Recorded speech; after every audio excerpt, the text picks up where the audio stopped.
دوستو drama serial عثمان کی نئی قسط بہت ہی جذباتی، دل کو چھو لینے والی اور آنکھیں نم کر دینے والی ہے۔ ایک ماں کا درد، ایک باپ کی ذمہ داری اور ایک خاندان کا بکھرنا، سب کچھ آپ کو اس قسط میں دکھائی دے گا۔ کہانی کا آغاز ہوتا ہے بالا خاتون کے دکھ سے، جو عثمان غازی کے سامنے آنکھوں میں آنسو لیے کھڑی ہوتی ہے۔ وہ کہتی ہیں، پہلے ہمارا ایک بیٹا ہم سے چھن جا چکا، اب دوسرا بھی جا رہا ہے۔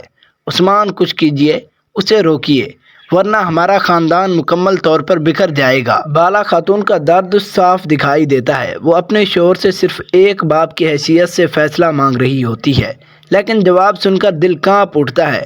عثمان غازی، جن کی آنکھوں میں سختی بھی ہے اور دکھ بھی، جواب دیتے ہیں، بالا خاتون تم جتنی بھی حمایتیں کر لو، میں روحان کو روکنے والا نہیں ہوں۔ ایک طرف میرا بیٹا اور دوسری طرف میری سلطنت ہے۔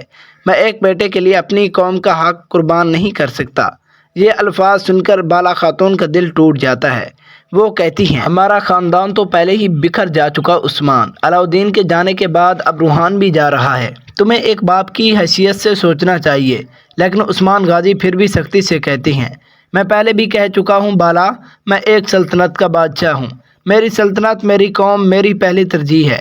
مجھے اپنے بیٹوں سے محبت ہے، لیکن اپنی قوم کو تنہا نہیں چھوڑ سکتا۔ بالا خاتون کی آنکھیں نم ہیں۔ وہ آگے بڑھتی ہیں اور کہتی ہیں، تو پھر عثمان، تم میں اب وہ احساس باقی نہیں رہا جو پہلے تھا۔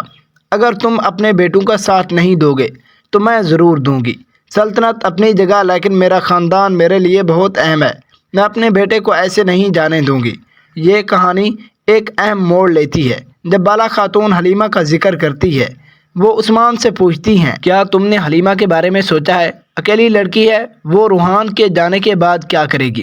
عثمان غازی، جن کے چہرے پر سختی کے باوجود ایک باپ کا درد بھی جھلکتا ہے، کہتے ہیں، مجھے حلیمہ کا بہت افسوس ہے بالا، میں روز رات کو اس کے لیے دعا کرتا ہوں، اللہ اس کی حفاظت فرمائے، لیکن دن کو میں اپنی سلطنت کے بارے میں سوچتا ہوں۔ یہ جملے ایک ایسی کیفیت پیدا کرتے ہیں جو ناظرین کو جھنجھوڑ کر رکھ دیتی ہیں۔ ایک طرف جذبات ہیں، رشتے ہیں، ایک بیٹی ہے جو تنہا رہ جائے گی، اور دوسری طرف ہے سلطنت، قوم، ذمہ داریاں۔ کہانی کا انجام یہاں رک جاتا ہے۔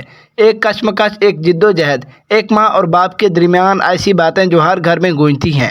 دوستو، کیا بالا خاتون اپنے بیٹے کو روکنے میں کامیاب ہو جائیں گی؟ کیا عثمان غازی ایک باپ کے دل سے فیصلہ کریں گے یا بادشاہ کی عقل سے؟ حلیمہ کا کیا ہوگا؟ روحان جائے گا یا پلٹے گا؟ یہ سب جاننے کے لیے ویڈیو کو لائک کریں، چینل کو سبسکرائب کریں، اگلی قسط کا انتظار کریں۔